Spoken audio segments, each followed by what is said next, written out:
ওম শান্তি। আজ 18 এপ্রিল 2024 বাবার অমূল্য মধুর মহাবাক্য শুনব। আজকে বাবার মুরলি ড্রামা খুব পারফেক্ট অ্যাকুরেট। বাবা বলেন, যে যাই কর্ম করে তা ড্রামাতে পার্ট আছে, তাই তুমি কোনো কিছু শুনো না, শুনিও না। বাবা বলেন, যে কথা শেষ হয়ে গেছে সেই কথা আর আলোচনা করো না। যা হয়ে গেছে তা অতীত, অতীতকে স্মরণ করো না। যা অতীত হয়ে গেছে তাই ড্রামাতে পার্ট ছিল, তো তাই কারো কোনো কিছু শুনো না, কাউকে কিছু শুনিও না। তো এখন শুনছি বাবার অমূল্য মধুর মহাবাক্য। মিঠে মিঠে বাচ্চে, বাবা হলেন দাতা। বাচ্চারা, তোমাদের বাবার কাছ থেকে কিছুই চাওয়ার প্রয়োজন নেই। কথায় আছে, চাওয়ার চেয়ে মরণ ভালো। আজকের মূল্যের প্রশ্ন, কিসের স্মৃতি যদি সর্বদা থাকে তবে কোনো বিষয়ে চিন্তা বা চিন্তন থাকবে না? উত্তর, যা পাস্ট হয়ে গেছে, ভালো বা মন্দ ড্রামাতে ছিল, পুরো চক্র সম্পূর্ণ হয়ে গেলে তা পুনরায় রিপিট হবে। যে যেমন পুরুষার্থ করে সে তেমনই পথ পায়। এই কথা স্মৃতিতে থাকলে তবেই কোনো বিষয়ে চিন্তা বা চিন্তন থাকবে না। বাবার ডাইরেকশন হলো, বৎস, অতীতকে স্মরণ করো না, উল্টোপাল্টা কোনো কথা শুনোও না, কাউকে শুনিও না। যে কথা অতীত হয়ে গেছে না তার চিন্তন বিচার করো, আর না তা রিপিট করো। ওম শান্তি। আত্মাদের পিতা বসে তার আত্মারূপী বাচ্চাদের বোঝান। আত্মাদের পিতাকে দাতা বলা হয়। তিনি নিজে থেকেই সব কিছু বাচ্চাদেরকে দিয়ে দেন। তিনি আসেনি বিশ্বের মালিক বানাতে। কিভাবে হবে বিশ্বের মালিক, কিভাবে হবে, এই সব কিছুই বাচ্চাদের বোঝান, ডাইরেকশন দিতে থাকেন। তিনি দাতা, তাই তিনি নিজে থেকেই সব কিছু দিয়ে থাকেন। চাওয়ার চেয়ে মরা ভালো। বাবা তার সমস্ত ভাণ্ডার খুলে রেখেছেন। আমাদের যা চাই তাই নিয়ে নিতে হবে, কারণ আমি বাবার সন্তান, বাবার যা আমারও তাই। তো সেখান থেকে আমি নিয়ে নেব, চাইবো না। আর যা নেব বাবার কাছ থেকে নেব, অন্য কারো কাছ থেকে চাইবো না। তো বাবা বলছেন, বাচ্চারা অনেকেই শক্তি, আশীর্বাদ, কৃপা প্রার্থনা করতে থাকে। ভক্তিমার্গে তো চাইতে চাইতে মাথা চাপড়ে চাপড়ে সিঁড়ি সম্পূর্ণ নিচে নেমে এসেছে। এখন আর চাওয়ার দরকার নেই। বাবা বলেন, শ্রীমত ডাইরেকশন অনুসারে চলো। শ্রীমত অনুসারে, বাবার ডাইরেকশন অনুসারে চলো। এক তো তিনি বলেন যে অতীত নিয়ে চিন্তা করো না। ড্রামায় যা কিছু হয়েছে তা এখন অতীত হয়ে গেছে, এগুলো আর চিন্তন করো না, রিপিট করো না। বাবা তো শুধু দুটি শব্দই বলেন, মা মেকম, স্মরণ করো। বাবা ডাইরেকশন বা শ্রীমত দেন, সেই মতো চলা বাচ্চাদের কাজ। এ হলো সর্বাপেক্ষা শ্রেষ্ঠ ডাইরেকশন। কেউ কেউ কত প্রশ্ন উত্তর ইত্যাদি করবে, কিন্তু বাবা দুটি শব্দই বোঝাবেন, আমি পতিত পাবন, তোমরা আমাকে স্মরণ করতে থাকো, তবেই তোমাদের পাপ ভস্ম হয়ে যাবে। ব্যাস, স্মরণের জন্য কোনো ডাইরেকশন দেওয়া হয় কি? বাবাকে স্মরণ করতে হবে, কোনো ক্রন্দন বা চিৎকার চেঁচামেচি করতে হবে না। মনে মনে শুধু অসীম জগতের পিতাকে স্মরণ করতে হবে। বাবা তো মুখে উচ্চারণ করতেও বলেন না, মনে মনে স্মরণ করতে বলেন। দ্বিতীয় ডাইরেকশন কি দেন? 84 চক্রকে স্মরণ করো, কারণ তোমাদেরকে দেবতা হতে হবে। দেবতাদের মহিমা তো তোমরা আধাকল্প ব্যাপী করেছ। বাচ্চার কান্নার আওয়াজ হলো। এখন এই ডাইরেকশন সমস্ত সেন্টারের নিমিত্তদের দেওয়া হচ্ছে যে কেউই যেন ছোট বাচ্চাদের নিয়ে না আসে। তাদের জন্য কিছু ব্যবস্থা করতে হবে। বাবার থেকে যারা অবিনাশী উত্তরাধিকার নেবে তারা নিজেরাই সেই ব্যবস্থা করবে। এ হলো আত্মাদের পিতার বিশ্ববিদ্যালয়। এখানে ছোট বাচ্চাদের আসার প্রয়োজন নেই।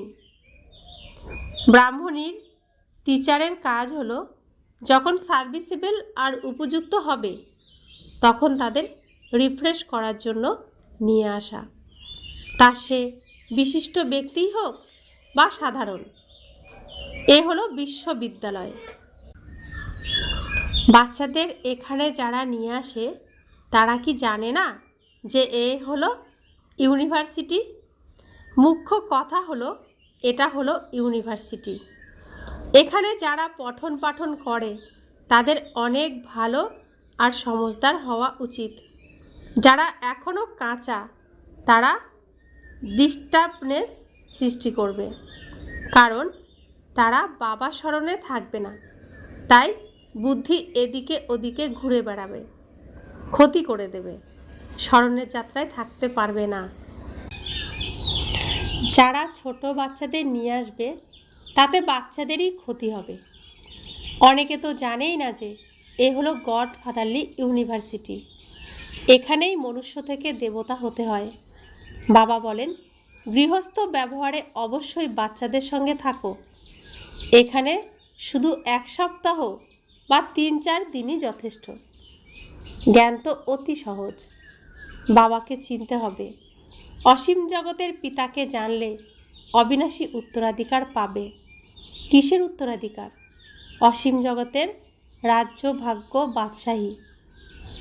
এরকম মনে করো না যে প্রদর্শনী বা মিউজিয়ামে কোনো সেবা হয় না। অসংখ্য অগণিত প্রজা তৈরি হয়। ব্রাহ্মণকুল, সূর্যবংশী আর চন্দ্রবংশী, এই 3ই এখানে স্থাপিত হচ্ছে। তাই এ হলো অনেক বড় ইউনিভার্সিটি। অসীম জগতের পিতা এখানে পড়ান। তাই মস্তিষ্ক সম্পূর্ণ ভরপুর হয়ে যাওয়া উচিত। কিন্তু বাবা আসেন সাধারণ শরীরে আর পড়ানো সাধারণ রীতি অনুযায়ী। তাই মানুষের তা পছন্দ হয় না। তারা বলে গডফাদারলি ইউনিভার্সিটি আর এই রকম। বাবা বলেন, আমি তো দীনবন্ধু, দরিদ্রদেরকেই পড়াই। বিত্তবানদের পড়বার হিম্মত নেই। তাদের বুদ্ধিতে তো গাড়ি, বাড়ি ইত্যাদিই থাকে। দরিদ্ররাই ধনবান হয় আর ধনবান দরিদ্র। এটাই হলো রীতি। দান কি কখনো ধনবানদের দেওয়া হয়? এও অবিনাশী জ্ঞানরত্নের দান। ধনবান দান নিতে পারবে না, বুদ্ধিতে সঠিকভাবে বসবে না। তারা নিজেদের উপার্জিত পার্থিব জগতের ধন দৌলতের মধ্যেই ডুবে থাকবে। তাদের কাছে তো এটাই স্বর্গ। তারা বলে আমাদের অন্যরকম স্বর্গের প্রয়োজন নেই। কোনো গণ্যমান্য ব্যক্তি মারা গেলে বলে স্বর্গবাসী হয়েছে। নিজেরাই বলে যে উনি স্বর্গে গেছেন। তাহলে এখন এ হলো নরক, তাই না? কিন্তু এতটাই প্রস্তর বুদ্ধি সম্পন্ন যে বুঝতে পারে না নরক কি। এ হলো তোমাদের কত বড় ইউনিভার্সিটি।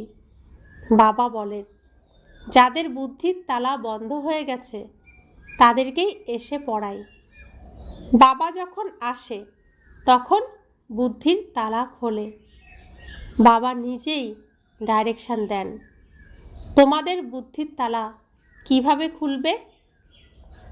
বাবার কাছ থেকেই কিছুই চাইতে হবে না, এতে নিশ্চয় চাই। বাবাই মোস্ট ভিলাভেড, প্রিয়তম, যাকে ভক্তিতে স্মরণ করতে, যাকে স্মরণ করা হয় সে তো অবশ্যই কখনো আসবে। স্মরণ করাই হয় পুনরায় রিপিট হওয়ার জন্য।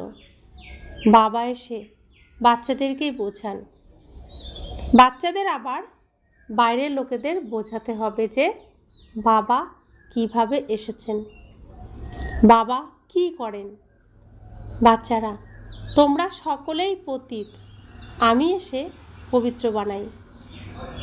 আত্মারা অর্থাৎ তোমরা যারা পতিত হয়ে গেছো, এখন শুধু আমাকে অর্থাৎ পতিত পাবন বাবাকে স্মরণ করো। পরমাত্মাকে অর্থাৎ আমাকে স্মরণ করো। এতে কিছুই চাওয়ার প্রয়োজন নেই। ভক্তিমার্গে আধা কল্প তোমরা শুধু চেয়েই গেছো, পাওনি কিছুই। এখন চাওয়া বন্ধ করো, আমি নিজে থেকেই তোমাদের দিয়ে থাকি। বাবার বাচ্চা হলে অবিনাশী উত্তরাধিকার তো পেয়েই যাবে। যারা সাবালক বড় বাচ্চা তারা শীঘ্রই বাবাকে চিনে নিতে পারে। বাবার উত্তরাধিকারী হলো স্বর্গের বাদশাহী 21 জন্মের। এ তো তোমরা জানো। যখন নরকবাসী হয় তখন ঈশ্বরের নামে কিছু দান পুণ্য করলে অল্পকালের জন্য সুখ পাওয়া যায়। মানুষ তো ধর্মকর্মের জন্য কিছু আলাদা করে সরিয়েও রাখে। বেশিরভাগ ক্ষেত্রে ব্যবসায়ীরাই দান ধ্যান করে। তাই যারা ব্যবসায়ী তারা বলবে যে আমরা বাবার সঙ্গে ব্যাপার করতে এসেছি। বাচ্চারা বাবার সঙ্গেই ব্যাপারিত করে। লৌকিক বাবার সম্পত্তি নিয়ে তার থেকেই আবার শ্রাদ্ধ ইত্যাদি খাওয়ায়, দান পুণ্য করে, ধর্মশালা মন্দির ইত্যাদি তৈরি করে, তাতে বাবার নাম লিখে দেয়। কারণ যার কাছ থেকে ধন সম্পদ প্রাপ্ত হয় তার জন্য তো অবশ্যই কিছু করা উচিত। এও হলো এক ধরনের ব্যাপার, ব্যবসা। ওইসব হলো লৌকিক বিষয়। এখন বাবা বলেন অতীতকে চিন্তনে এনো না, উল্টোপাল্টা কোনো কথা শুনো না। কেউ যদি উল্টোপাল্টা কোনো প্রশ্ন করে তখন বলো এইসব কথায় যাওয়ার দরকার নেই। তোমরা প্রথমে বাবাকে স্মরণ করো। ভারতের প্রাচীন রাজযোগ বিখ্যাত। যত স্মরণে থাকবে দৈবিগুণ ধারণ করবে, ততই উচ্চপদ লাভ করবে। এ হলো ইউনিভার্সিটি। এখানে এইম অবজেক্ট ক্লিয়ার। পুরুষার্থ করে এমন হতে হবে, পুরুষার্থ করে লক্ষ্মীনারায়ণ হতে হবে, দৈবিগুণ ধারণ করতে হবে। কাউকে কোনোভাবেই দুঃখ দেবে না। দুঃখ হরণকারী সুখ প্রদানকারী পিতার সন্তান তোমরা। সে তো সার্ভিসেই বোঝা যাবে। অনেক নতুনও আসে যারা 25 থেকে 30 বছর ধরে জ্ঞানে চলছে। তাদের থেকে 10 থেকে 12 দিনের বাচ্চারা তীক্ষ্ণ হয়ে যায়। বাচ্চারা, তোমাদের তো সকলকে নিজেদের সমান বানাতে হবে। ব্রাহ্মণ না হলে দেবতা হবে কিভাবে? গ্রেট গ্রেট গ্র্যান্ডফাদার তো ব্রহ্মা, তাই না? যারা এখান থেকে বিদায় নিয়ে চলে গেছে তাদেরকেই স্মরণ করা হয়। তারা পুনরায় অবশ্যই আসবে। যে সমস্ত উৎসব ইত্যাদি স্মরণ করা হয় সেসব একসময় এখানে হতো, আর তা পুনরায় হবে। এই সময়ের সব উৎসব পালিত হচ্ছে, রাখি বন্ধন ইত্যাদি। এসবের রহস্য বাবা এখন বোঝাতে থাকেন। তোমরা হলে বাবার বাচ্চা, তোমাদেরকে পবিত্র অবশ্যই হতে হবে। পতিত পাবন বাবাকে আহ্বান করে, তখন বাবাও পথ বলে দেন। প্রতি কল্পে যে যেমন উত্তরাধিকার নিয়েছে অ্যাকুরেট তেমনই চলতে থাকে। তোমরাও সাক্ষী হয়ে দেখো, বাপ দাদাও সাক্ষী হয়ে দেখেন। এরা কতটা উচ্চপদ প্রাপ্ত করতে পারে, এদের ক্যারেক্টার্স কেমন। টিচার তো সবই জানে, তাই না? কতজনকে নিজের মতো তৈরি করে, কতটা সময় স্মরণের যাত্রায় থাকে। প্রথমে বুদ্ধিতেই একথা স্মরণে রাখা উচিত যে এ হলো গড ফাদারলি ইউনিভার্সিটি। এই ইউনিভার্সিটি হলোই জ্ঞানের জন্য, ওটা হলো পার্থিব জগতের ইউনিভার্সিটি, আর এ হলো অসীম জগতের। ওখানে ইউনিভার্সিটিতে নির্দিষ্ট সাবজেক্ট নিয়ে পড়াশোনা করা হয়, আর ঈশ্বরীয় ইউনিভার্সিটিতে এই সৃষ্টিতে যত সাবজেক্ট আছে সব সাবজেক্ট নিয়েই পড়াশোনা করা হয়। একমাত্র বাবাই দুর্গতি থেকে সদ্গতি, হেল থেকে হেভেন, স্বর্গ তৈরি করেন। বাবার দৃষ্টি কিন্তু সকল আত্মাদের দিকেই যায়। সকলেরই কল্যাণ করতে হবে, সকলকে ফিরিয়ে নিয়ে যেতে হবে। শুধু তোমাদের নয়, বরং সমগ্র দুনিয়ার আত্মাদেরকেই তিনি স্মরণ করে থাকেন। আর তার মধ্যে পড়ান শুধু বাচ্চাদের।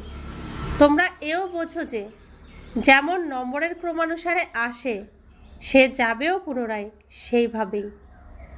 সব আত্মারা নম্বরের ক্রমানুসারে আসে, তোমরাও নম্বরের ক্রমানুসারে কিভাবে যাবে সেসব বোঝানো হয়। কল্পপূর্বে যা হয়ে গেছে তাই রিপিট হবে। আবার এও তোমাদের বোঝানো হয় তোমরা আবার কিভাবে নতুন দুনিয়ায় আসবে। নম্বরের ক্রমানুসারে যারা নতুন দুনিয়ায় আসে তাদেরকেই বোঝানো হয়, তাদেরকেই বাবা এই জ্ঞান শোনান। বাচ্চারা, তোমরা বাবাকে জেনে যাওয়ার ফলে নিজের ধর্মকে এবং সর্বধর্মের সম্পূর্ণ সৃষ্টিরূপী বৃক্ষকে জেনে যাও। কল্পবৃক্ষকে আমরা এখন জানি, এর মধ্যে কিছু চাওয়ার প্রয়োজন নেই, আশীর্বাদেরও প্রয়োজন নেই। তারা লেখেছে, বাবা দয়া করো, কৃপা করো। বাবা তো কিছুই করবেন না, বাবা এসেছেনই পথ বলে দিতে। ড্রামায় আমার পার্টি হলো সকলকে পবিত্র করা। সেই রকমই পার্ট প্লে করি, যেমন প্রতি কল্পে প্লে করে এসেছি। যা পাস্ট হয়ে গেছে, ভালো হোক মন্দ হোক, ড্রামাতে ছিল। কোনো বিষয়েরই চিন্তন করো না, আমরা সদা এগিয়ে যেতেই থাকি। এ হলো অসীম জগতের নাটক। পুরো চক্র সম্পূর্ণ পুনরায় রিপিট হবে। যে যেমন পুরুষার্থ করে তেমনই পথ পায়, চাওয়ার কোনো দরকার নেই। ভক্তিমার্গে তোমরা অনেক চেয়েছ, সব পয়সা নিঃশেষ করে ফেলেছ। এসবই ড্রামাতে তৈরি হয়ে রয়েছে, ওরা কেবল পৌঁছায়। আধাকল্প ভক্তি করতে, শাস্ত্র পড়তে কত খরচ হয়ে যায়। এখন তোমাদের কিছুই খরচ করার দরকার নেই। বাবা তো দাতা, দাতার কিছুই দরকার নেই, তিনি এসেছেনই দেওয়ার জন্য। এমন মনে করো না যে আমরা শিব বাবাকে দিচ্ছি। আরে শিব বাবার থেকে তো অনেক অনেক পাওয়া যায়, তোমরা এখানে নিতে এসেছো। শিক্ষকের কাছে স্টুডেন্ট নেওয়ার জন্য আসে। লৌকিক পিতা, শিক্ষক, গুরুর থেকে যা পেয়েছো তাতে তোমাদের লোকসানই হয়েছে। এখন বাচ্চাদের শ্রীমতে চলতে হবে, তবেই উচ্চ পদ প্রাপ্ত করতে পারবে। শিব বাবা হলেন ডবল শ্রী শ্রী, তোমরা হও সিঙ্গেল শ্রী। শ্রী লক্ষ্মী, শ্রীনারায়ণ বলা হয়। শ্রী লক্ষ্মী, শ্রীনারায়ণ হলো দুজন। বিষ্ণুকে শ্রী শ্রী বলা হবে কারণ দুজনেই কম্বাইন্ড। তথাপি এদের দুজনকে তৈরি করেন কে? তিনি একজনই শ্রী শ্রী, এছাড়া আর কেউই শ্রী শ্রী হয় না। আজকাল তো শ্রী লক্ষ্মী নারায়ণ, শ্রী সীতারাম নাম রেখে দেয়। তাই বাচ্চাদেরকে এসব ধারণ করে খুশিতে থাকতে হবে। আজকাল স্পিরিচুয়াল কনফারেন্সও অনেক হয়ে থাকে, কিন্তু স্পিরিচুয়ালের অর্থ বোঝে না। আত্মিক জ্ঞান এক বাবা ব্যতীত আর কেউই দিতে পারে না। বাবা হলেন সব আত্মাদের পিতা, তাকেই স্পিরিচুয়াল বলা হয়। অজ্ঞানী ওরা বলে দর্শন হলো স্পিরিচুয়াল আধ্যাত্ম। দর্শন করা, সাক্ষাৎকার করা হলো আধ্যাত্ম, স্পিরিচুয়াল। আমরাও আগে পুজো করার পরে ভাবতাম যদি একবার দেখতে পেতাম, ওই দর্শন করার আশটুকুই ছিল, তো সেটাকেই ওরা আধ্যাত্ম মনে করে। এ তো তোমরা বলছো যে এটা হলো জঙ্গল, সকলেই একে অপরকে দুঃখ দিয়ে থাকে। তোমরা জানো অহিংসা পরম দেবী দেবতা ধর্মকে স্মরণ করা হয়। ওখানে কোনো মারামারি হয় না, রাগও হলো হিংসা। একে সেমি হিংসাই বলো বা আর যেটাই বলো, এখানে সম্পূর্ণ অহিংস হতে হবে। মনসা বাচা কর্ম না, কোনো কিছুতেই খারাপ কথা আসা উচিত নয়। কেউ যদি পুলিশ ইত্যাদিতে কাজ করে, সেখানেও যুক্তিযুক্তভাবে কার্য সম্পাদন করতে হবে। যতখানি সম্ভব স্নেহপূর্বক কার্য সম্পাদন করা উচিত। বাবার তো নিজস্ব অনুভব রয়েছে, স্নেহের দ্বারা নিজের কার্য সম্পন্ন করে নেন। এতেও অনেক যুক্তি চাই। কাউকে অতি প্রেমপূর্বক বোঝাতে হবে যে কিভাবে পাপ একটির জন্য শতগুণ দণ্ডভোগ করতে হয়। তো কিভাবে একটি পাপের জন্য শতগুণ দণ্ডভোগ করতে হয়, বাবা তা বুঝিয়ে বলেন, আমাদেরকে বোঝান। अच्छा, मीठे मीठे सिखिलाते बच्चों प्रति माता पिता बाप दादा का याद प्यार और गुड मॉर्निंग। रूहानी बाप की रूहानी बच्चों को नमस्ते। हम रूहानी बच्चों की रूहानी माता पिता बाप दादा को याद प्यार गुड मॉर्निंग और नमस्ते नमस्ते नमस्ते। शुक्रिया बाबा, शुक्रिया बाबा, शुक्रिया। ধারণার জন্য মুখ্য সার। 1. আমরা হলাম দুঃখ হরণকারী সুখ প্রদানকারী পিতার সন্তান, তাই কাউকে দুঃখ দেবে না। এইম অবজেক্টকে সম্পূর্ণ রেখে দৈবিগুণ ধারণ করতে হবে। নিজের সমান তৈরি করার সেবা করতে হবে। 2. ড্রামার প্রতিটি পার্টকে জেনে নিয়ে অতীতে ঘটে যাওয়া কোনো বিষয়ে যেন চিন্তন না করা হয়। মনসা বাচা কর্মনা দ্বারা যেন কোনো খারাপ কার্য না হয়, এই বিষয়ে সচেতন হয়ে ডবল অহিংসক হতে হবে। বরদান। এক বাবাকে কম্পানিয়ন বানানো বা তার কোম্পানিতে থাকা সম্পূর্ণ পবিত্র আত্মা ভব। সম্পূর্ণ পবিত্র আত্মা হলো সে যার সংকল্প আর স্বপ্নতেও ব্রহ্মচর্যের ধারণা থাকবে, যে প্রতিটি কদমে ব্রহ্মা বাবার আচরণ অনুযায়ী চলবে। পবিত্রতার অর্থ হলো সদা বাবাকে কম্পানিয়ন বানানো আর বাবার কোম্পানিতেই থাকা। সংগঠনের কোম্পানি পরিবারের স্নেহের মর্যাদা হলো আলাদা জিনিস, কিন্তু এই সংগঠনের স্নেহ হলো বাবার কারণেই। বাবা না থাকলে পরিবার কোথা থেকে আসতো? বাবা হলেন বীজ, বীজকে কখনো ভুলবে না। স্লোগান। কারো প্রভাবে প্রভাবিত হওয়া নয়, সবাইকে জ্ঞানের প্রভাবে প্রভাবিত করো। তো আমরা কোনো একটা পরিস্থিতির শিকার হলাম, তো অন্যের দ্বারা প্রভাবিত হলাম। স্বয়ং ভগবান আমার সাথী, সেই কথা আমরা ভুলে যাই। স্বয়ং ভগবানের জায়গায় তাদের আমরা দিই, যারা পরিস্থিতি বানায় আমাদের এই ঈশ্বরীয় পথে চলে যাওয়ার বাধা সৃষ্টি করে, আমরা তাদেরকেই বাবার জায়গা দিয়ে সেই মত অনুযায়ী চলি। তাই বাবা বলছেন কারো প্রভাবে প্রভাবিত হয়েও না, আমি তো আছি তোমার সাথে, স্বয়ং ভগবান তোমার সাথে আছে। তো যার সাথী হলো ভগবান, তাকে কে আটকাবে? তাকে কি আটকাতে পারবে আঁধি আর তুফান? ওম শান্তি।